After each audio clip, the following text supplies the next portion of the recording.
بسم اللہ الرحمن الرحیم۔ اس وقت میں اپنے ادارہ جامعۃ الابرار صدیق ایجوکیشنل ٹرسٹ کے شعبہ عربی کے استاد مفتی محمد موسیٰ صاحب قاسمی مدد العالی کی نئی تالیف تذکرہ علماء بہار اور فہرست حفاظ کرام پر اپنی مختصر سے گفتگو رکھنے کے لیے حاضر خدمت ہوا۔ مفتی محمد موسیٰ صاحب قاسمی نے اپنی اس کتاب میں اپنے گاؤں گاڑھا کے ان علماء اعظام کا بھی تذکرہ فرمایا ہے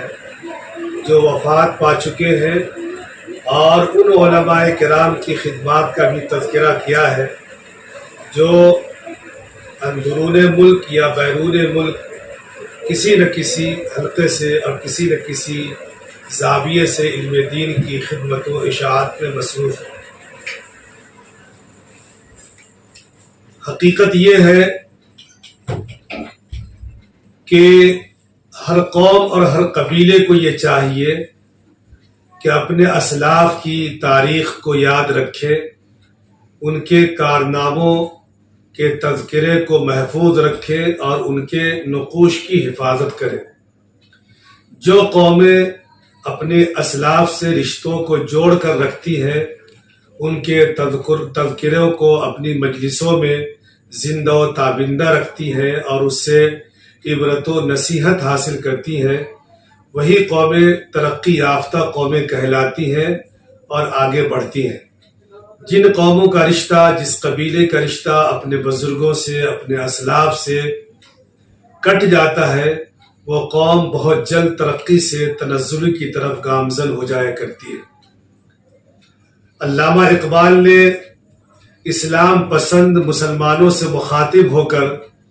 یہ شعر کہا تھا کہ گنوا دی ہم نے جو اسلاف سے میراث پائی تھی، ثریا سے زمیں پر آسمان ہم کو دے مارا۔ جب مسلمانوں نے اپنا رشتہ اپنے اکابر و اسلاف سے، بزرگان دین سے، صحابہ کرام سے کاٹ لیا، ان سے منہ موڑ لیا، ان کی تاریخ، ان کے عظمت کے نشان کو بھلا دیا، تو پھر وہ تنزلی کے شکار ہو گئے۔ علامہ اقبال نے گویا یہ درس دیا ہے کہ ہمیشہ قوم کو یہ چاہیے کہ وہ اپنے اسلاف کی تاریخ اور اس کے ورثے کی حفاظت کرے۔ مفتی محمد موسیٰ صاحب قاسمی مدد اللہ العالی لائق ستائش ہیں، جنہوں نے الحمدللہ اپنے گاؤں گاڑھا کے بزرگان دین، علماء کرام، جنہوں نے اس دور میں علم دین حاصل کیا اور دینی شعبوں میں خدمات انجام دی، جب خال خال لوگ اس شعبے میں کام کر رہے تھے، خال خال ہی علماء اور فضلہ تیار ہو رہے تھے، اس دور میں گاڑھا میں چند علماء فضلہ پیدا ہوئے، بلکہ صرف پیدا ہی نہیں ہوئے بلکہ انہوں نے اس طریقے کے ادارے بھی قائم کیے جہاں سے علم دین کی ترویج و اشاعت ہو۔ تو اپنے بزرگوں کی وراثت کی حفاظت کے لیے مفتی صاحب نے یہ کتاب تذکرہ علماء گاڑھا فہرست حفاظ کرام لکھی ہے، اور ساتھ ساتھ انہوں نے اس وقت جو موجودہ علماء کرام ہیں ان کی بھی تذکرے کیے ہیں۔ مقصود اس سے یہ ہے کہ گاؤں کا ایک ایک فرد اپنے گاؤں کی تاریخ سے واقف ہو، وہاں کے علماء اور صلحاء سے واقف ہو، ان کے کارناموں سے واقف ہو، تاکہ آنے والی نسل نو اس سے عبرت حاصل کر کے اپنی ذات کو ان سے بہتر بنانے کی یا کم از کم ان کے نقش قدم پر چلنے کی کوششیں کرے۔ میں سمجھتا ہوں کہ یہ کتاب گاڑھا گاؤں کے ایک ایک فرد کو نہ خود پڑھنا چاہیے بلکہ اپنی اولاد کو بھی پڑھنے کے لیے کہنا چاہیے، اپنی مجلسوں میں اس کتاب کا تذکرہ کرنا چاہیے، تاکہ اس کے ذریعے سے بزرگوں کی زندگیاں ہمارے سامنے آئے اور اس سے حوصلہ پا کر ہماری اولاد بھی بہتر سے بہتر بن سکے اور اپنے اسلاف کی وراثت کی حفاظت کرتے ہوئے، ان کے نقش قدم پہ چلتے ہوئے اچھے کارہائے نمایاں انجام دے سکے۔ میں انہی مختصر سی گفتگو کے بعد اپنی بات کو ختم کرتا ہوں اور دعا کرتا ہوں کہ اللہ تعالیٰ مفتی صاحب موصوف کو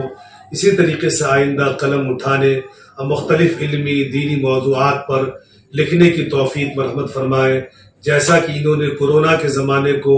ایک کام کا زمانہ بناتے ہوئے مسائل پر ایک ضخیم کتاب لکھی ہے جو اب تک چھپ کر نہیں آئی ہے، چونکہ صرفہ کثیر ہے اس پر۔ اللہ سے دعا ہے کہ اللہ تعالیٰ اس کتاب کی بھی طباعت کی شکلیں اور صورتیں پیدا فرما دے، اور مزید آئندہ اپنے اشہب قلم کو چلانے اور بہتر سے بہتر لکھنے کی توفیق رحمت فرمائے۔ وآخر دعوانا ان الحمد للہ رب العالمین۔